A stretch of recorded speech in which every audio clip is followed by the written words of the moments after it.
ओम शांति। आज मीठे बाबा की जो मुरली है, वो मुरली में बाबा जब बच्चों को देख रहा है तो बाबा को राजे बच्चे दिखाई दे रहे हैं, राज दुलारे। जैसे कई बार माता पिता बच्चों को प्यार से बुलाते थे ना, राज दुलारे, प्यार देने के लिए। तो बाबा भी कहते बहुत प्यारे हैं, परमात्मा प्यार के अधिकारी हैं, भाग्यशाली हैं। लेकिन हम क्या सीख रहे हैं? हम राजयोगा सीख रहे हैं। राजयोगा माना राजा बनने की पढ़ाई। हम राजाओं का राजा बनते हैं, हम विश्व का मालिक बनते हैं। इसलिए बाबा में कहता है राज दुलारे। तो भविष्य में अगर हमें राजा बनना है, विश्व का मालिक बनना है, विश्व राज्य अधिकारी बनना है, तो उससे पहले हमें यहाँ पर स्वराज्य अधिकारी बनना पड़ता है। विश्व राज्य अधिकारी कौन होगा? कि सब कुछ उसके लॉ एंड ऑर्डर से चलेगा, सारे कर्मचारी उसके लॉ एंड ऑर्डर से चलेंगे, प्रकृति भी उसको नमन करेंगी, प्रकृति भी उसको सहयोग देगी, किसी चीज़ की कमी नहीं होगी। माना वो राजा जो संपन्न है, सर्वगुण संपन्न, 16 कला संपूर्ण है, संपूर्ण निर्विकारी है, मर्यादा पुरुषोत्तम है, अहिंसक परमो धर्म है। लेकिन ऐसा बनने के लिए और वहाँ पर सदा काल का राज्य करने के लिए, वहाँ का राज्य कैसा है? अटल है, अखंड है, निर्विघ्न है, सदा का है। कोई भी हमसे जब पूछता है, बाबा भी पूछते हैं, बच्चे आप कितना समय राज्य करेंगे? आप सूर्यवंशी घराने में आएंगे कि चंद्रवंशी घराने में आएंगे? सत्यु की आदि में आएंगे कि सत्यु के अंत में आएंगे? तो हमें बहुत क्लियर होता है कि नहीं बाबा, हम तो पहले जन्म से आएंगे, सूर्यवंशी घराने से आएंगे, लक्ष्मी नारायण विश्व का मालिक बनेंगे। तो हमें बहुत क्लैरिटी है क्या बनना है। लेकिन जितना हमें लक्ष्य क्लियर हो, उतने हमें उसमें जो मर्यादाएं हैं या हमारे जीवन में जो लक्षण होने चाहिए, उसकी भी उतनी क्लैरिटी होनी चाहिए। तो बाबा ने कहा अगर लंबा समय वहाँ आपको राजा बनना है, तो यहाँ पर पहले स्वराज्य अधिकारी बनना है। अब स्वराज्य अधिकारी किसको कहेंगे और क्या हम सदा स्वराज्य अधिकारी होते हैं? तो स्वराज्य का मतलब होता है स्व की जो कर्मेंद्रियाँ हैं। पहले तो जो स्थूल कर्मेंद्रियाँ हैं, हमारी आँखें हैं, कान हैं, मुख है, हाथ पैर हैं, स्थूल कर्मेंद्रियाँ हमारे ऑर्डर से चलती हैं। क्योंकि हम ही कई बार कह देते हैं ना, खाना नहीं था खा लिया, देखना नहीं था देख लिया, सुनना नहीं था सुन लिया, बोलना नहीं था निकल गया। तो कौन किसका मालिक है? हम कर्मेंद्रियों के मालिक हैं कि कर्मेंद्रियाँ हमारी मालिक है और हम गुलाम हैं? तो स्थूल कर्मेंद्रियाँ, फिर सूक्ष्म कर्मेंद्रियाँ, मन बुद्धि संस्कार। मन हमारे ऑर्डर से चले, संकल्प हमारे ऑर्डर से चले, बुद्धि वही निर्णय दे जो हमारे लिए राइट और एक्यूरेट है। हमारा एक एक संस्कार श्रेष्ठ और दैवी संस्कार हो, स्वराज्य अधिकारी। और वो स्वराज्य अधिकारी भी एक दिन के लिए नहीं, एक मास के लिए नहीं, लेकिन पूरे अंतिम एक जन्म के लिए।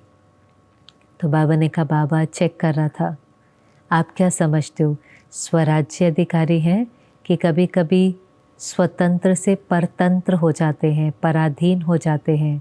ऐसा तो नहीं है कभी कभी माया का वार हो जाता है और आपकी हार हो जाती है?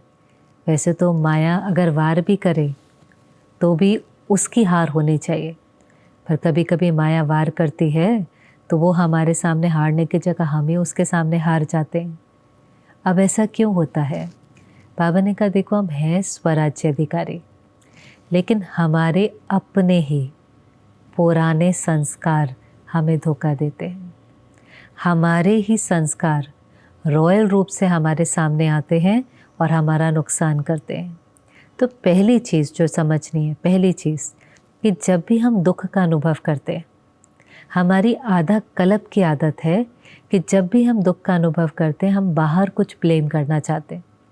हम कहेंगे इस परिस्थिति की वजह से, व्यक्ति की वजह से, इन्होंने बात ऐसे करी तो बुरा लगा, इतनी बड़ी बीमारी आ गई इसलिए चिंता हुई। व्यक्ति परिस्थिति के ऊपर हम वो ब्लेम डालने की कोशिश करते हैं।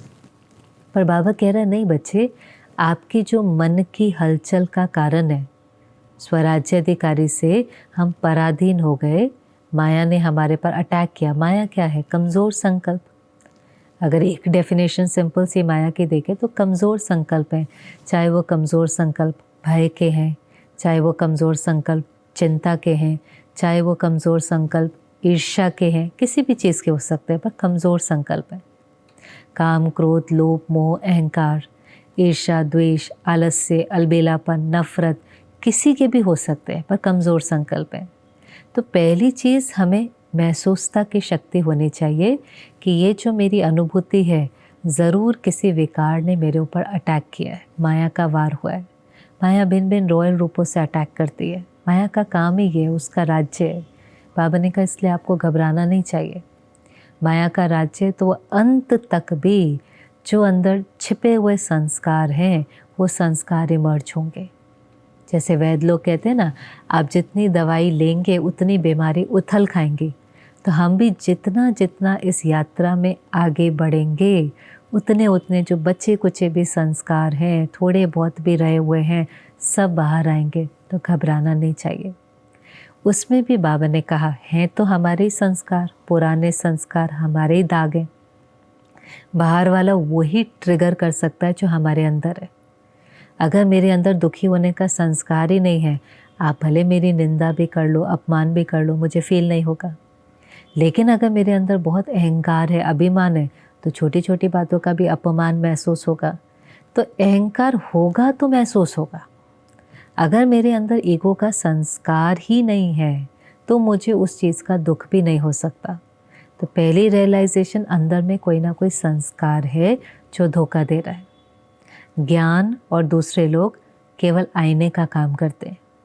जैसे ड्रामा में उनकी भी ड्यूटी लगी होती है कि वो कुछ ऐसा करते हैं जिससे हम कोई ऐसा रिस्पॉन्स देते हैं और हमें पता चलता है अच्छा अभी भी ये संस्कार बाकी है।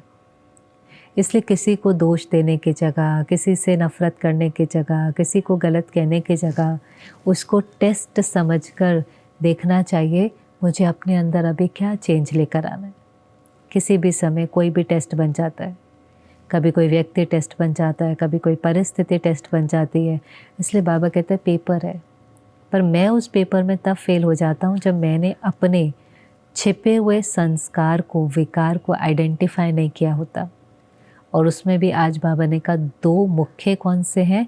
एक तो जो हमारा आदि अनादि विकार चलता है, व्यर्थ। व्यर्थ को ख़त्म करना इतना इजी तो नहीं होता, क्योंकि व्यर्थ सोचना, व्यर्थ बोलना, व्यर्थ सुनना, व्यर्थ सुनाना, तो ये जो व्यर्थ है ये हमारे को स्वराज्य अधिकारी बनने नहीं देता। व्यर्थ सोचेंगे तो भी मन कमज़ोर होगा। व्यर्थ बोलना, सुनना, अब जो सुनेंगे वही मन में चलेगा। औरों को व्यर्थ सुनाएंगे, उनका मन कमज़ोर करने के भी निमित्त बनेंगे। व्यर्थ बोलेंगे तो किसी को दुख देने के निमित्त बनेंगे। तो एक जो प्रोटेक्शन हमको बहुत ज़्यादा चाहिए वो है व्यर्थ से। और इसलिए बाबा कहता है उसमें समर्थ सुनो, समर्थ देखो, समर्थ पढ़ो, समर्थ चिंतन करो, समर्थ का चिंतन करो, तो आपके अंदर समर्थी आते जाएंगे। फिर आपके संकल्प इतने समर्थ हो जाएंगे कि उन संकल्पों के अंदर भी सिद्धि होगी। सोचा और हो गया। क्यों संकल्पों में सिद्धि नहीं होती? कुछ दिन पहले भी बाबा ने कहा था, क्योंकि वो संकल्प शुभ नहीं होते। उन संकल्पों के अंदर कल्याण की भावना नहीं होती। अगर वो संकल्प शुभ है, श्रेष्ठ है और कल्याण की भावना है, तो उसमें सिद्धि समाई हुई है। लेकिन अगर वो व्यर्थ हैं, कमज़ोर हैं, तो फिर वो हमारी शक्ति को और घटा देते हैं। तो पहला व्यर्थ।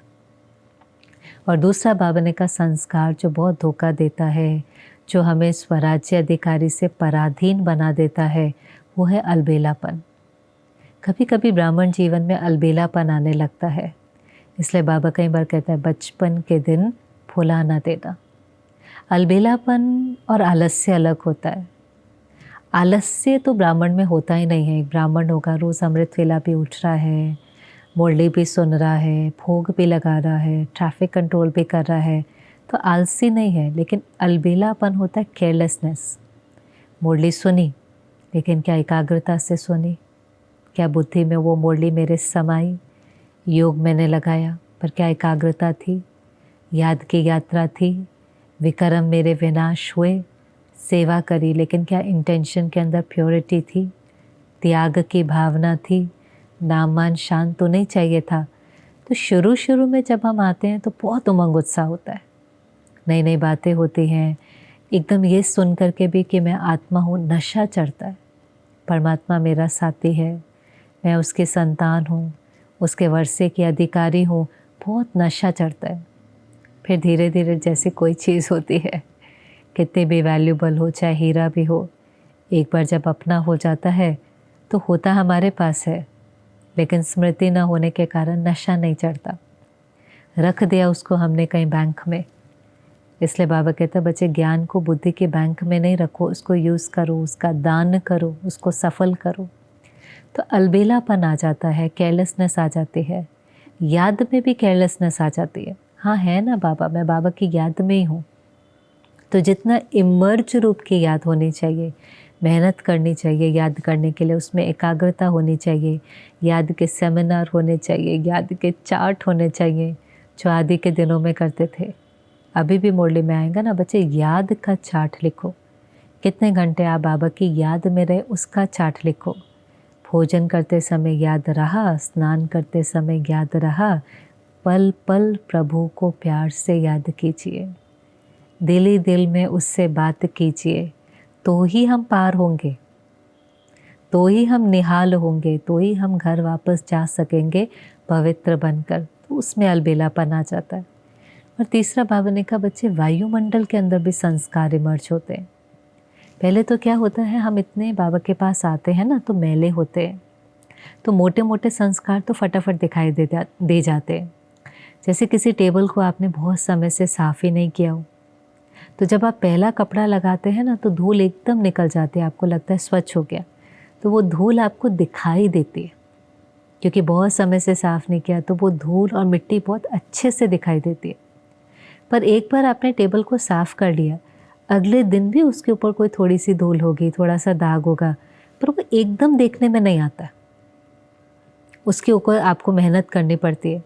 ऐसे शुरुआत में तो बहुत इजी है, लेकिन फिर उसी वायुमंडल में रहते रहते जो छोटे छोटे अंश भी होते हैं वो भी इमर्ज होने शुरू हो जाते हैं, वो भी दिखाई देने शुरू होते हैं। और वो अच्छा भी है। कभी कभी तो वायुमंडल में ही वो दिखाई देते हैं, क्योंकि जब तक ये भी होता है कि जब तक हम काले होते हैं तो काले पर अगर एक दाग है तो क्या ही फ़र्क पड़ता है, लेकिन वाइट में अगर एक दाग है तो तुरंत दिखाई देता है। तो ऐसे उस वायुमंडल के अंदर, ज्ञान का वायुमंडल, योग का वायुमंडल, उस वायुमंडल के अंदर हर वो छोटा दाग, हर वो छोटा अंश, समझो काम विकार नहीं है हमारे अंदर, पर कामनाएं हैं। किसी को देखकर आकर्षण हो जाती है, उससे बात करने की दिल करती है, उसकी विशेषता अच्छी लगती है, उससे उसी के साथ सेवा करने की दिल होती है। छोटा छोटा छोटा छोटा जो हमें लगेगा गलत ही नहीं है, फेमिलियरिटी है, या समझो क्रोध नहीं है, बस थोड़ा सा चिड़चिड़ापन है। चलो चिड़चिड़ापन भी नहीं है, पर ज़रा सा मुझे फीलिंग आई तो मैं किसी कार्य से विड्रॉ कर लेता हूँ, या मैं खाना नहीं खाता, या मैं किसी से बात नहीं करता, या मेरा थोड़ा उसके सामने चलने का, बोलने का स्टाइल बदल जाता है, लोभ। ऐसे चलो मोटे रूप का लोभ नहीं होगा, पर बाबा कहेगा कि कई बार हम कहते हैं ना, ऐसे तो मेरी कोई इच्छा नहीं है, पर मिल जाए तो अच्छा लगता है। ऐसे तो मुझे खाने के लिए कुछ भी मिले तो चलेगा, लेकिन फलानी चीज़ मिलती है तो बहुत अच्छा लगता है। ऐसे तो मैं 10 के साथ भी रह सकता हूँ, पर अगर मुझे इंडिविजुअल कमरा मिले तो अच्छा तो लगता है। लेकिन हमें पता है कि वहाँ पर हमारी अभी भी डिपेंडेंसी है, आकर्षण है। इसमें भी सूक्ष्म होता है। एक है वो चीज़ इसलिए चाहिए होती है क्योंकि उसमें कंफर्ट होता है, और एक होता है उसमें मन की खुशी होती है। ऐसे तो मैं इस 10 में भी कंफर्टेबल हूँ, लेकिन शायद अगर वो इंडिपेंडेंट हो तो वो मेरी प्रेस्टीज हो जाए, या मेरा उसमें मान सम्मान हो। वरना ज्ञान समझते समझते लगता है कि हर चीज़ के अंदर कितनी लेयर लेयर लेयर है, परतें नहीं होती जैसे, और हमें ही एक एक परत को हटा करके देखना पड़ता है, इसके पीछे मेरा भाव और भावना क्या है। क्या मेरी भाव और भावना के अंदर शुद्धि है, उसके अंदर विकार का अंश तो नहीं है, क्योंकि अंश होगा तो वो धीरे धीरे वंश बन जाएगा। तो वायुमंडल के अंदर भी बहुत सारे संस्कार इमर्ज होते हैं। तो बाबा ने कहा चेक करो, अच्छे से अपना चार्ट चेक करो कि हम स्वराज्य अधिकारी हैं कि हम पराधीन हैं।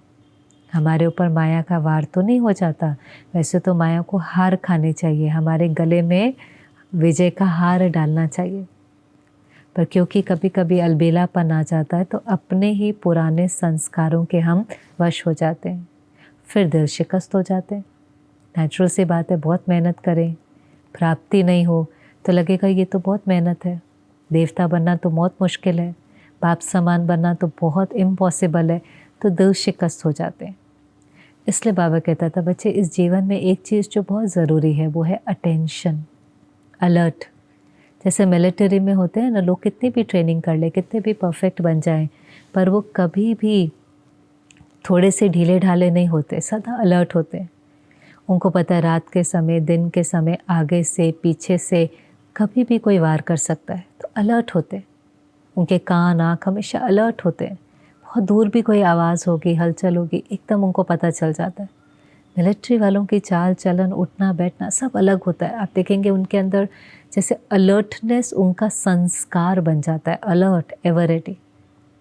ऐसे ये भी रूहानी मिलिट्री है। हम कितने भी ट्रेंड हो जाएं, हम कितने भी समय का पुरुषार्थ कर लें, बहुत काल का भी कर लें, लेकिन उस अचानक के पेपर में हमें नहीं पता चलता ना, कब कौन हमारा अपमान करेगा, कब कौन हमारी निंदा करेगा, कौन से समय पर कोई बीमारी आ जाएंगी, कोई हमें नीचे गिरा देगा। इसलिए हमें हमेशा अलर्ट होना होता है कि माया जब वार करेगी तो मुझे उसके ऊपर जीत प्राप्त करनी है, मुझे उस अचानक के पेपर में एवर रेडी रहना है। इसलिए बाबा कहते हैं बच्चे, कोई आपको अटेंशन में रहने की भी टेंशन नहीं करनी है, लेकिन अटेंशन एक नेचुरल हो जाए। जैसे जो मिलिट्री वाले होते हैं उनका अटेंशन नेचुरल होता है, वो कोई मेहनत नहीं करते। उनको चाहे भी तो कहते नहीं, अभी हमारा संस्कार बन गया, ये हमारा जीवन जीने का तरीका बन गया, अभी हम हो ही ऐसे गए। तो ऐसे हमें भी हर समय अपने मन का ध्यान रखना है। हम एक भी कमज़ोर संकल्प आने नहीं दे सकते, नहीं तो उन कमज़ोर संकल्पों के जाल में हम ही फंस जाते हैं, जैसे मकड़ी अपने ही जाल में फंस जाती है। और फिर बाबा ने कहा ऐसा क्यों होता है, क्योंकि ज्ञान तो सारा है, लेकिन जितना बाबा के साथ कंबाइंड रहना चाहिए वो नहीं होता। परिचय है बाबा का, निश्चय है, हर एक कहेगा मैं बाबा की याद में ही रहता हूँ, लेकिन आज बाबा ने कहा इमर्ज रूप की याद नहीं रहती। क्योंकि अगर आपकी याद इमर्ज रूप की हो तो आपके अंदर कंट्रोलिंग और रूलिंग पावर आ जाएंगी, फिर आपकी कर्मेंद्रियाँ आपको धोखा नहीं देंगे। पर अगर कंट्रोलिंग और रूलिंग पावर नहीं है, माना आपके अंदर शक्ति नहीं है, फिर कहने के लिए हो जाता है कि हाँ बाबा तो मेरे साथ है, भगवान मिल गया। जैसे बाबा ने कहा, आप कैसे अथॉरिटी से दुनिया वालों को कहते हो कि परमात्मा सर्वव्यापी नहीं है। क्यों सर्वव्यापी नहीं है? क्योंकि अगर वो सर्वव्यापी होता तो उसके गुण हर जगह सर्वव्यापक होते। यहाँ तो कोई गुस्सा कर रहा है, कोई नफरत कर रहा है, कोई किसी को मार रहा है, एक एक के अंदर भगवान है, तो उसके गुण अनुभव क्यों नहीं हो रहे, उसकी शक्तियाँ एक्सपीरियंस क्यों नहीं हो रही? तो हम ऐसे उनको सिद्ध करके बताते हैं, देखो वो सर्वव्यापी नहीं है, वो परम धाम में रहने वाला है, उससे हमें अपनी बुद्धि को जोड़ करके शक्ति अंदर बढ़नी। लेकिन वो तो हो गया दुनिया को बताने के लिए। अपने लिए हम क्या कहते हैं, हम बाबा के साथ कंबाइंड है। कैसे कंबाइंड है? सर्वव्यापी तो नहीं है, लेकिन मन बुद्धि से सदा उसकी याद में है। मन मना भव, मन मेरा उससे लगे रहे। और अगर सच में मेरी ये प्रैक्टिस है, मेरा मन बाबा में लगा रहता है, तो वो फिर पावर आनी चाहिए। आप किसी को भी याद करो, अगर किसी ऐसे को भी याद करते हैं जिससे हमें बहुत दुख मिला है, तो मन दुखी हो जाता है। संग का रंग तो चढ़ता ही है ना, जैसे पानी है, उसका जो गुण है वो शीतलता देना है।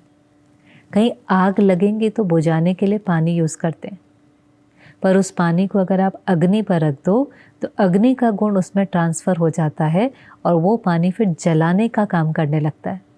वैसे उसका शीतलता का काम है, लेकिन अग्नि का संग करने से उसका गुण बदल जाता है, वो पानी भी जला सकता है। जो जलाने, कहीं कुछ जल रहा हो तो बुझाने के काम आता है, वो जलाने का भी काम कर सकता है।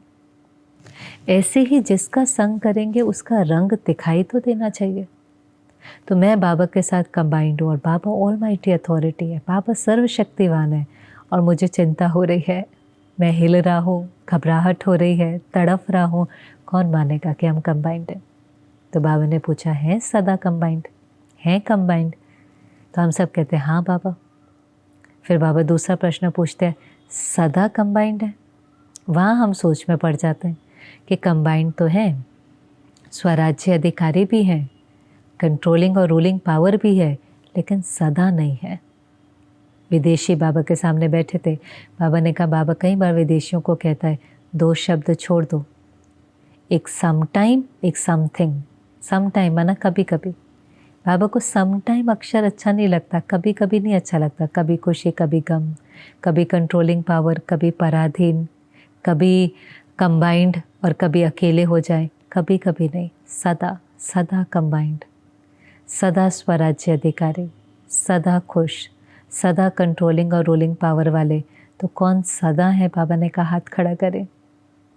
क्योंकि आप राज्य कौन सा चाहते हैं?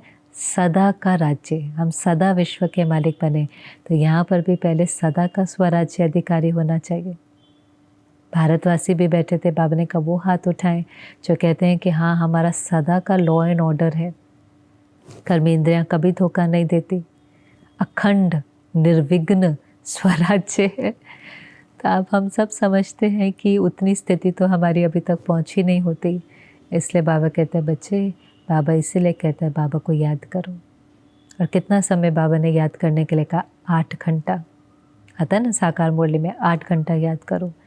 फिर बाबा ने अच्छा किसी मुरली में कम करके कहा होगा अच्छा 4 घंटे कर लो। पर बाबा ने कहा बच्चे फिर पता है क्या कहते हैं? बाबा 4 घंटे भी हमारे से याद नहीं होता, 2 घंटे कर लेते हैं। 2 घंटा याद करते हैं और उसमें भी जैसे कितनी एकाग्रता रहती है वो तो हर एक को अपनी चेक करनी है। तो कहा 8 घंटा, फिर 4 घंटा, फिर 2 घंटा। और अब के समय में तो मुझे ये नहीं पता कि 2 घंटा भी कितनी रहती है। कोई 2 घंटा बैठने की तो बात नहीं होती ना। 2 घंटे में हमारी कितनी एकाग्रता है, याद की यात्रा। देह के भान को छोड़ करके, साकारी दुनिया को छोड़ करके, मन और बुद्धि से इस दुनिया से पार शिव बाबा के पास गए, उसके साथ बैठे, उसकी किरणों के नीचे बैठे, तो आत्मा के ऊपर से जंग उतरती जाती। बाबा कहते बाबा ने ट्रैफिक कंट्रोल करने के लिए कहा है। हम सबको पता है क्या होता है। वो गीत बज जाता है, अब तो हमारे घरों में और सेंटरों पे लगा हुआ है। और जैसे ही वो गीत बजता है 3 मिनट का होगा तो बाबा ने कहा हंसी की बातें सब सुनाते। कहते बाबा तन का कंट्रोल तो हो जाता है लेकिन मन का नहीं होता। अब नाम क्या है? Traffic control of mind. वो मन का ट्रैफिक कंट्रोल है। पर रिचुअल जैसा हो जाता है, हमें भी आदत पड़ जाती है। कोई भी काम कर रहे होते हैं हम छोड़ करके बैठ जाते हैं।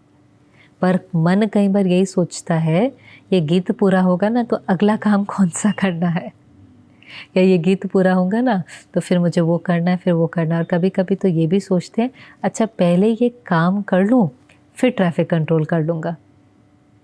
बाबा कहता है बच्चे अंतिम घड़ी 1 सेकंड की होगी। उस 1 सेकंड में आपको देह के भान को छोड़ करके अशरीरी होना पड़ेगा। अगर आप यहाँ सोचेंगे कि मैं काम के बाद अशरीरी हूँ तो वहाँ आपको ये समय थोड़ी ना मिलेगा, फिर ब्रेक लगेंगे नहीं, आप फेल हो जाएंगे। अंत मते सुगति। तो ट्रैफिक कंट्रोल का मतलब क्या होता है? उसी सेकंड मन को ब्रेक दिया, फुल स्टॉप। कर्मेंद्रियों से, कर्म से, देह के भान से परे मैं आत्मा हूँ। विदेही स्थिति पहले और फिर अशरीरी स्थिति। देह की दुनिया, कर्म इंद्रियों के भान से परे मैं आत्मा हूँ। और फिर आत्मा भी उड़ जाए अपने घर, अशरीरी बिंदी बनकर बिंदी बाप को याद करें। उससे जो शक्ति आती है, फिर बाबा ने कहा मन ऑर्डर से चलता है। मन को जो संकल्प करना चाहो, जितना समय के लिए करना चाहो, जहाँ मन को स्थित करना चाहो, परम धाम में करना चाहो, सूक्ष्म वतन में करना चाहो, सेवा का संकल्प करना चाहो। अब योग के समय जाना चाहते हैं परम धाम और आ रहा है सेवा का संकल्प। उसको व्यर्थ संकल्प तो नहीं कहेंगे पर स्वराज्य अधिकारी भी नहीं कहेंगे। चलो व्यर्थ नहीं, मैंने सोचा सेवा के, कि कहते हैं मैं बाबा की याद में बैठा, बहुत अच्छे अच्छे मुझे सेवा के संकल्प आए। अच्छी बात है, मन जब शांत होता है तो नई नई टचिंग्स होती हैं। पर मैं उस समय बैठा था सब कुछ भूलकर बाबा को याद करने के लिए। मैं बैठा था देह के धर्म, देह के संबंध, देह के पदार्थ, देह की दुनिया को भूल करके बाबा को याद करने के लिए बैठा था। और फिर देह की दुनिया, देह के संबंधी, देह से जुड़ी बातें, देह से जुड़ी सेवाएं मुझे याद आ रही थी, तो भी उसको स्वराज्य अधिकारी नहीं कहेंगे। तो जिस समय जहाँ मन को लगाना चाहे वो लग जाए तो कहेंगे हाँ, कंप्लीट लॉ एंड ऑर्डर से मन चलता है। तभी बाबा ने कहा कर्मातीत अवस्था आएंगे। हमारा लक्ष्य है कि हमारी कर्मातीत स्थिति हो। कर्मातीत स्थिति माना जब तक शरीर है और जब तक हम इस दुनिया में है, कर्म तो करना ही है। कर्मेंद्रियों से कर्म तो करना ही है, लेकिन कर्मेंद्रियों से कर्म किया और न्यारे हो गए। कर्मेंद्रिय हमें अपनी तरफ खींचे नहीं, यहाँ तक कि उस कर्म का फल भी हमें अपनी तरफ खींचे नहीं। कर्म किया और न्यारे, उस फल की भी इच्छा नहीं है। उसने जब आना होगा आ जाएगा। पहले तो होता है कर्म करो फिर फल की। कर्म माना क्या, मैंने खाना भी बनाया और मुझे सब खाएंगे, सबको अच्छा लगेगा, सब कहेंगे बहुत अच्छा बना है, तो मेरा कर्म सफल हुआ।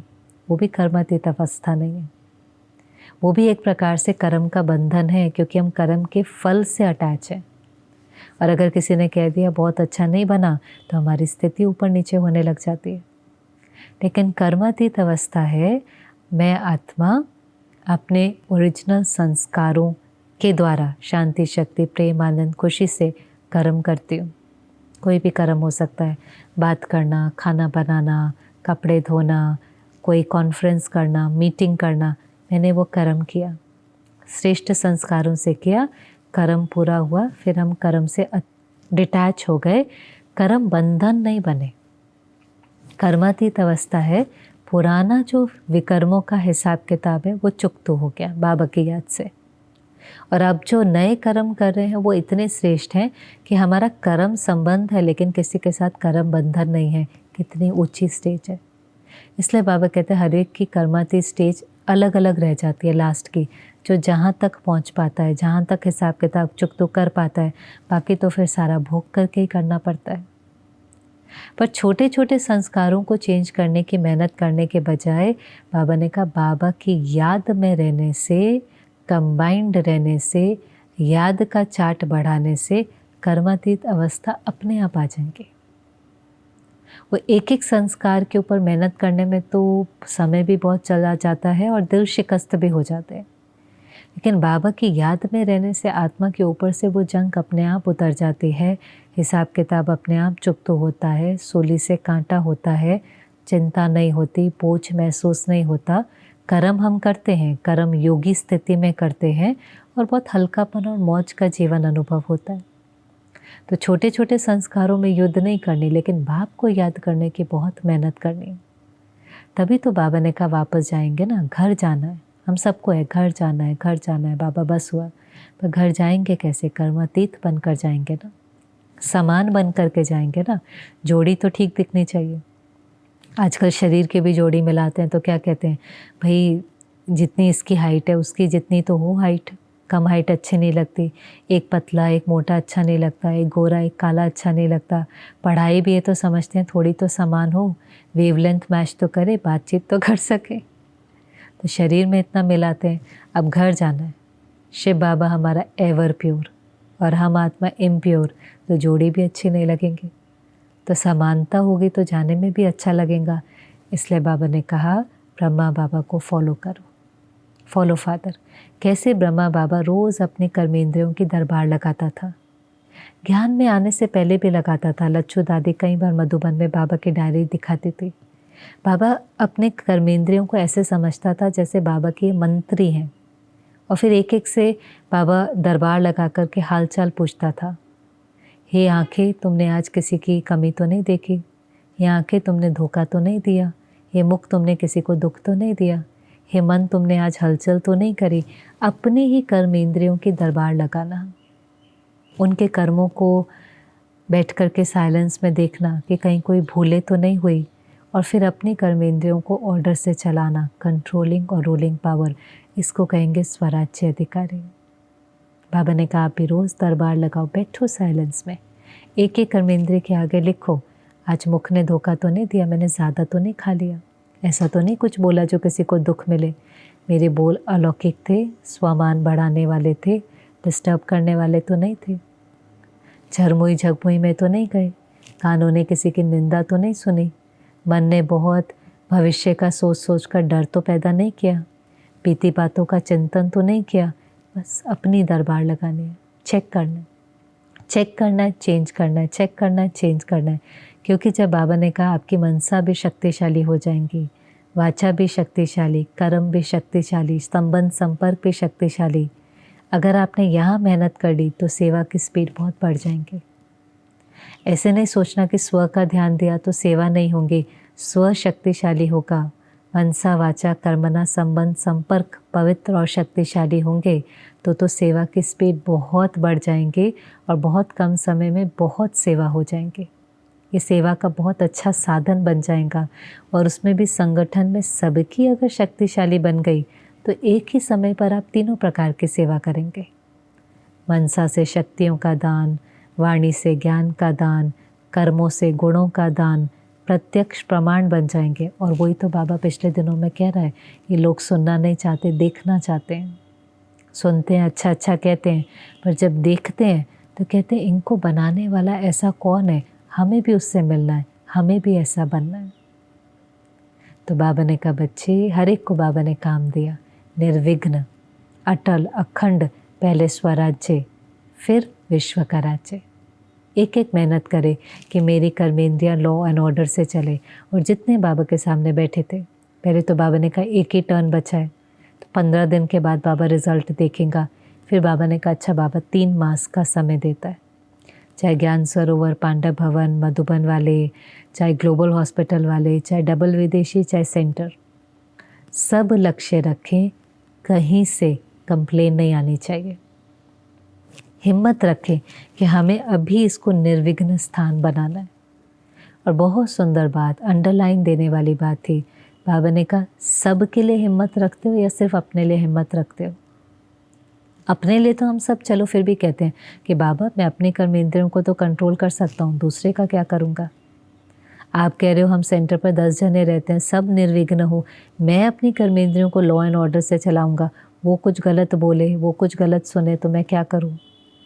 तो फिर बाबा ने बहुत सुंदर कहा, किसी के संस्कारों को देखकर, कमी को देखकर उसको वायुमंडल में फैलाना नहीं। नंबरवार तो होने ही वाले हैं, उसकी कमी को समा लेना।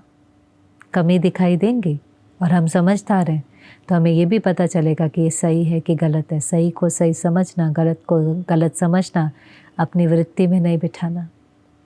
वृत्ति में बिठाया तो वही वाइब्रेशन जाएगा और वायुमंडल निर्विघ्न नहीं, विघ्न वाला हो जाएगा। और वर्णन तो बिल्कुल ही उसका नहीं करना। तो इतनी शक्तिशाली स्थिति मेरी होनी चाहिए कि किसी की कमी देखकर मुझे पता है नंबरवार है, उसकी कमी का प्रभाव मेरे ऊपर नहीं पड़े। जैसे माता पिता होते हैं, उनको बच्चों की कमी दिखाई देती है पर वो चित्त पर नहीं रखते, वो कहते हैं तो मेरा बच्चा है ना, प्यार से उसकी कमी को परिवर्तन करने का सहयोग उसको देते हैं। तो शुभ भावना, शुभ कामना, प्यार का वाइब्रेशन उस आत्मा को शक्ति देता है कि वो अपनी कमी को परिवर्तन कर सके। तो अपनी कर्मेंद्रियों को लॉ एंड ऑर्डर से चलाना है। और जब हम शक्तिशाली बन जाते हैं तो हमारा वो वाइब्रेशन प्यार का, सम्मान का, स्वमान का उस आत्मा में भी बल भरता है और वो भी अपनी कमी को देख करके बदलने के लिए तैयार हो जाती है। लेकिन जब तक वो आत्मा शक्तिशाली बने तब तक बाबा ने कहा भले किसी की कमी दिखाई दे, उसको समा लेना।